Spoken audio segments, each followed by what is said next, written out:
এবারে আমরা কথা বলবো এসএইচ ব্যান্ডের ড্রামার রাকিয়া ইশরার সাথে। আপনার কাছ থেকে আপনার পরিচয় আপনার কাছ থেকেই শুনতে চাই। আমি ডক্টর রাকিয়া ইশরা।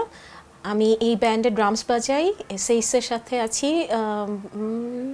এসএইচ ফর্ম করার পর থেকে এসএইচ এর সাথে আছি আসলে। আর যেটা হচ্ছে যে এর পাশাপাশি আমি স্টেট ইউনিভার্সিটি অফ বাংলাদেশে পাবলিক হেলথ ডিপার্টমেন্টে অ্যাসিস্ট্যান্ট প্রফেসর হিসেবে আছি। এটা আপনার প্রফেশনাল জায়গাটা জানলাম, কিন্তু এই প্রফেশনের বাইরেও হচ্ছে আপনি এই ব্যান্ডের 3 সদস্য, 3 কন্যার মা এবং একই সাথে আরেক সদস্যের স্ত্রী। তো সেই জায়গায় থেকে আসলে একজন স্ত্রী, একজন মা হিসেবে এবং একই সাথে একজন সার্ভিস হোল্ডার, এই পুরো জায়গাটা আপনি আসলে কিভাবে মেইনটেইন করেন, আবার একই সাথে আপনি এই ব্যান্ডের ড্রামারও, নিজেরও একটা পারফরমেন্সের জায়গা আছে, পুরো বিষয়গুলো কিভাবে হ্যান্ডেল করেন? আসলে প্রথমত আমি বলবো যে আমাদের দেশে কেন যে কোনো দেশেই একটা মেয়ের পক্ষে মাল্টিপল কাজ করা আসলে সত্যিই দুঃসাধ্য। আর সেখানে পুরো পরিবার মিলে আমাদের ব্যান্ড সবাই আমরা একটা মানে কাজে ইনভলভ এবং একটা গোল যে ব্যান্ড আমাদের সুন্দর করতে হবে, আমরা সবাই মিলে গান করব বা গান তৈরি করব, একসাথে করব। তো এই কাজটা আসলে কঠিন, আসলেই কঠিন। কিন্তু যেহেতু আমরা পুরো পরিবার মিলে করি, আমাদের মধ্যে কাজের একটা কি বলে যে টিম ওয়াইজ ভাগ করা থাকে যে কে কোন কাজ করবে। যার কারণে হয় কি, আমার কখনো মনে হয় না যে ওরা আমার 3 মেয়ে বা আমার অনেক রেসপন্সিবিলিটি নিতে হবে। যেটা হচ্ছে যে ছোটোবেলায় ওরা আসলে ওদেরকে খুব বেশি আমার যে কষ্ট করে বড় করতে হয়েছে, আমার আসলে ওইরকম কোনো কষ্টের স্মৃতি নাই যে ওদেরকে বড় করতে গিয়ে আমার অনেক বেগ পেতে হয়েছে, কষ্ট করতে হয়েছে। ওরা ন্যাচারালি আসলে চারপাশেই যারা দেখতো বলতো যে ওরা খুব লক্ষ্মী মেয়ে, আসলেই ওরা লক্ষ্মী ছিল। এবং আমাকে তখন থেকেই বাই বর্ন ওরা আমাকে সাপোর্ট দিয়ে গেছে। ইভেন আমার 3 বাচ্চা নর্মাল হয়েছে, নর্মাল ডেলিভারি। হ্যাঁ, তো ওইটা আমার কাছে মনে হয় এটা আমার ব্লেসিং, এবং আমার কোনো ধরনের কষ্ট হয় নাই, আমার কোনো পেইন নাই ওদেরকে নিয়ে। তো ওইটা আসলে ছোটোবেলা থেকেই হয়ে আসছে। আমরা একদম আলিনার বয়স যখন 7 বয়স, তখন আমি আলিনাকে মানে স্লিংয়ে মানে হার্নেসে ঝুলে ক্যারিয়ারে নিয়ে আমি ড্রামস বাজিয়েছিলাম। তো এই যে অভিজ্ঞতাগুলো আমার মনে হচ্ছে ওরা আসলে আমাকে সাপোর্ট দেওয়ার জন্যই ওরা হয়তো এসেছে, ঠিক আছে। এবং আমি যে আমার কাজগুলো সুন্দর করে করতে পারছি, এতে আমার পুরো পরিবার, আমার হাজব্যান্ড, আমার বাচ্চাদের আসলেই অনেক অবদান আছে। না হলে আসলে এই মাল্টিপল কাজগুলো করা যায় না। এর বাইরেও আমাদের সমাজের কথা যদি বলি, আমাদের পরিবেশের কথা বলি, একটু ভিন্ন ধারার চিন্তা ডেফিনেটলি বলতে হবে যে একটা পরিবারের সবাই মিউজিকের সাথে জড়িত। এখানে কখনো কি আসলে মেয়েদের ভবিষ্যৎ নিয়ে ঝুঁকি আছে কিনা, বা আশেপাশে থেকে এ ধরনের কোনো ঝুঁকির সম্ভাবনা, এরকম কোনো সাউন্ড পেয়েছেন কিনা?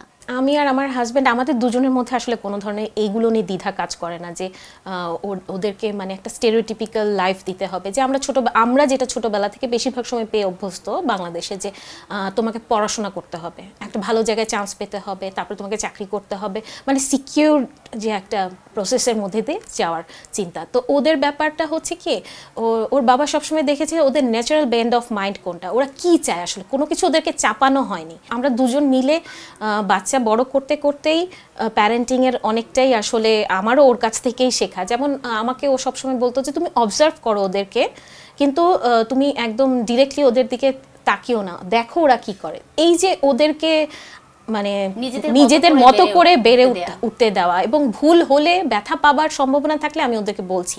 তো এভাবে হয় কি যে একটা আস্থাও তৈরি হয় যে না, ওরা এতটুকু পারে, ওরা ভুল করলে তো আমি আছি ওদেরকে দেখার জন্য। এখন যেটা হচ্ছে যে বাচ্চারা যেভাবে বড় হতে চায়, সেই বড় হওয়ার অধিকার তাদের আছে, এবং এটা আসলে নিশ্চিত করা আমাদের গার্জিয়ান হিসেবে বা প্যারেন্ট হিসেবে এটা আমাদের দায়িত্ব।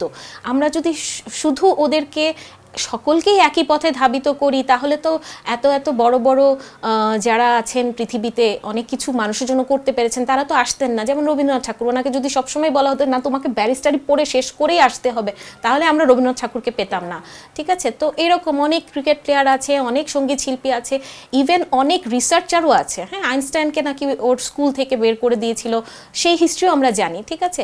তো শেষ পর্যন্ত আইনস্টাইন হয়ে বের হয়েছে। তো এই জিনিসগুলো যদি আমরা আমাদের বাবা মা হিসেবে দায়িত্ব পালন না করি এবং আমরা যদি সবসময় চারপাশের লোক কথা বলবে, সমাজে অনেক ভালো জিনিসের সাথে খারাপ কিছুও আছে এবং মানুষ নানান বাধা বিপত্তি দিবে, নানা কথা বলবে, কিন্তু আসলে কোনটা ভালো সেটা বাবা মাকেই বুঝতে হবে, তার ছেলে মেয়ের জন্য কোনটা ভালো।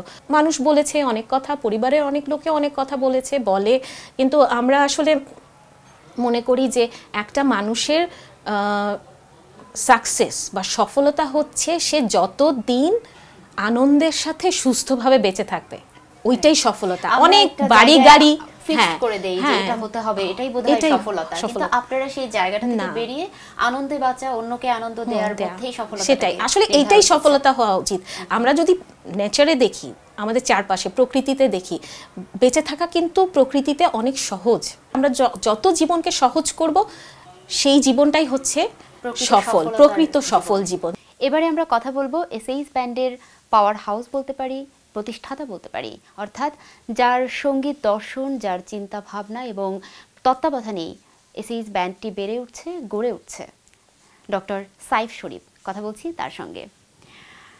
এই যে ব্যান্ডটিকে আপনি গড়ে তুলেছেন, সেই একেবারে শুরুর গড়ার পেছনের গল্পটা একটু শুনতে চাই, যে কেন অন্যদের থেকে একটু আলাদা, কেন কেবলমাত্র পারিবারিক সদস্য যারা, পরিবারের সদস্যদেরকে নিয়েই ব্যান্ডটি গড়ে তুললেন, এর পেছনে কোনো বিশেষ গল্প আছে কিনা? আমি মনে করেছি যে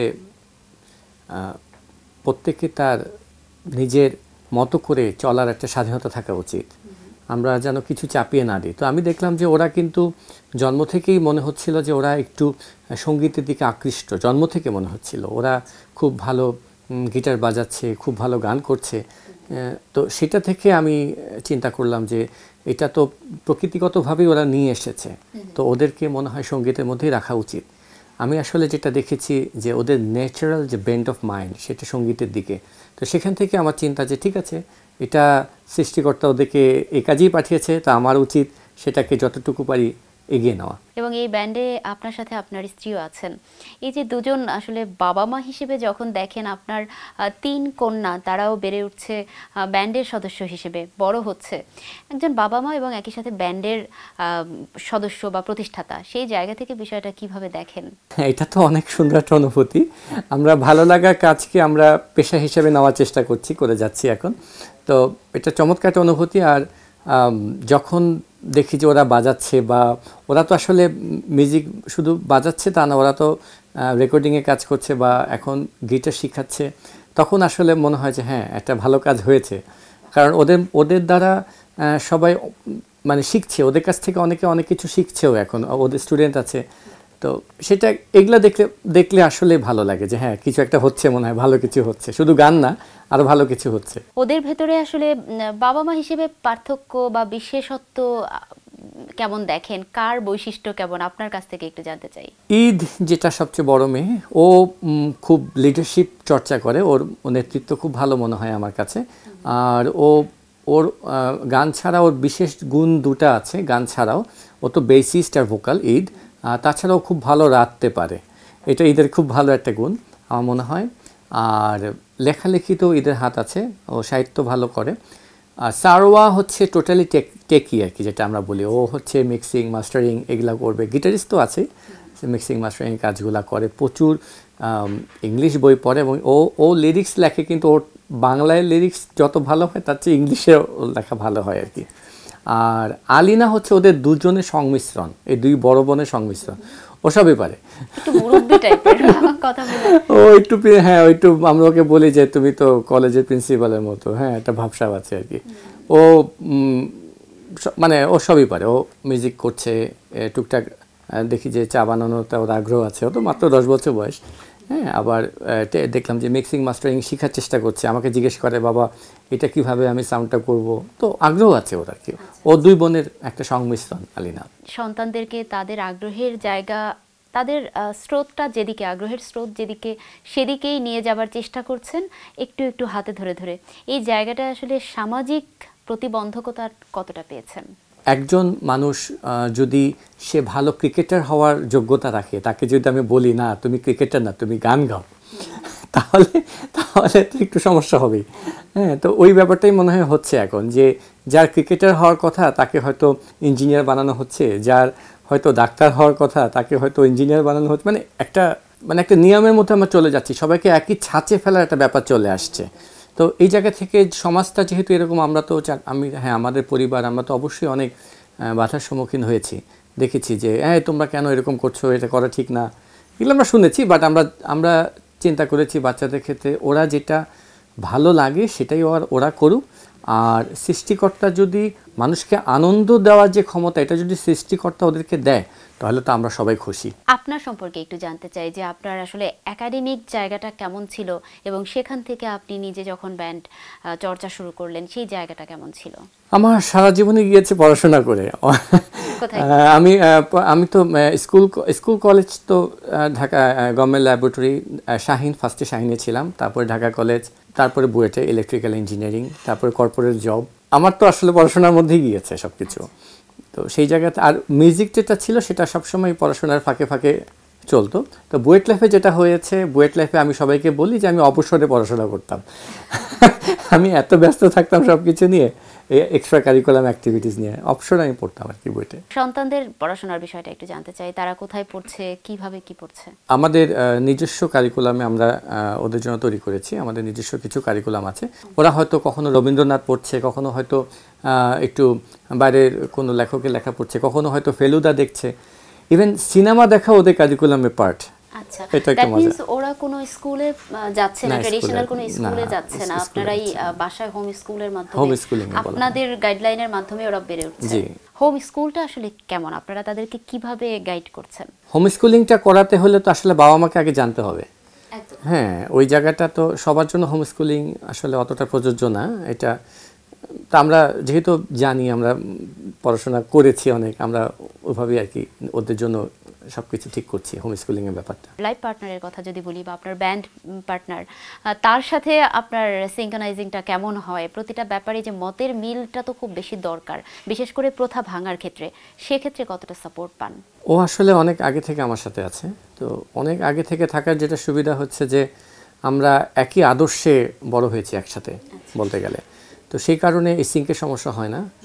তো ও অনেক ছোট থেকে আমার সাথে, সেই 15 বছর বয়স থেকে মানে আমাদের পরিচয় আর কি। ও যখন সেই গল্পটা একটু শুনতে চাই। তাহলে বিয়েটা কিভাবে হয়েছিল, বিয়ের আগের গল্পটা কেমন ছিল? বিয়ে তো হলো আমি যখন বুয়েটে আছি তখনই আমরা বিয়ে করে ফেললাম আর কি। আর ও তখন মেডিকেলে পড়ে। তো ওই সময় আমাদের বিয়ে হয়ে গেল। একসাথে যখন দুজন মানুষ বড় হয় তখন অনেক কিছুই মনে হয় যে হ্যাঁ, এটা আলাদা কিছু না, এটা দুজনেরই চিন্তা একই রকম। ওই ব্যাপারটা হয়েছে আর কি, যে দুজনেই একইভাবে ভাবা শিখে গেছি আর কি, একইভাবে ভাবি। আপনার জায়গা থেকে আপনি সন্তানদের নিয়ে কি ভাবছেন, আপনার ব্যান্ড নিয়ে কি ভাবছেন, কোথায় যেতে চান, কিভাবে দেখতে চান? আমি তো আসলে ওদেরকে আমার সন্তান মনে করলে আমার মনে হচ্ছে যে এটা দেশের ক্ষতি, রাষ্ট্রের ক্ষতি। কারণ ওদেরকে সৃষ্টিকর্তা যেই ট্যালেন্ট বলেন বা যে ক্ষমতা দিয়ে পৃথিবীতে পাঠিয়েছে, তো ওকে যদি রাষ্ট্রের সন্তান মনে করা যায়, ওকে যদি সকলের, বাংলাদেশের সকল মানে সবার সন্তান মনে করা যায়, তাহলে মনে হয় আমার বেশি ভালো লাগবে। আমার ব্যক্তিগত ধারণা হচ্ছে যে আমি শেষ হাসতে চাই। এখন এটা তো আর কবে কি হবে এটা বলা যায় না, এতটুকু আমি আমার চেষ্টা করে যাব। অনেক ধন্যবাদ আপনাকে। দর্শক, শেষ কথাটা দিয়ে আমরা শেষ করতে চাই যে শেষ হাসিটা হাসতে চান। একজন স্বপ্নদ্রষ্টা, তিনি পদে পদে তার যে প্রথাগত বিষয়গুলো আছে ছোট ছোট করে সমাজের মধ্যে থেকেই চেষ্টা করছেন সেই সমস্যাগুলোকে সাথে নিয়ে কিংবা সেগুলোকে পাশ কাটিয়ে যেভাবেই হোক তার সন্তানদেরকে নিয়ে এগিয়ে যেতে, তার পরিবারকে নিয়ে এগিয়ে যেতে, সেই পরিবারকে পুরো বাংলাদেশ কিংবা বিশ্বের দরবারে পৌঁছে নিয়ে যেতে কাজ করে যাচ্ছেন। আমাদেরও প্রত্যাশা তার স্বপ্নগুলো পূরণ হোক, সুন্দর করে এগিয়ে যাক এসএইচ ব্যান্ড। এসএইচ এর সুঘ্রাণ ছড়িয়ে পড়ুক পুরো বিশ্বে। সবাইকে ধন্যবাদ, সবাই ভালো থাকুন, সুস্থ থাকুন।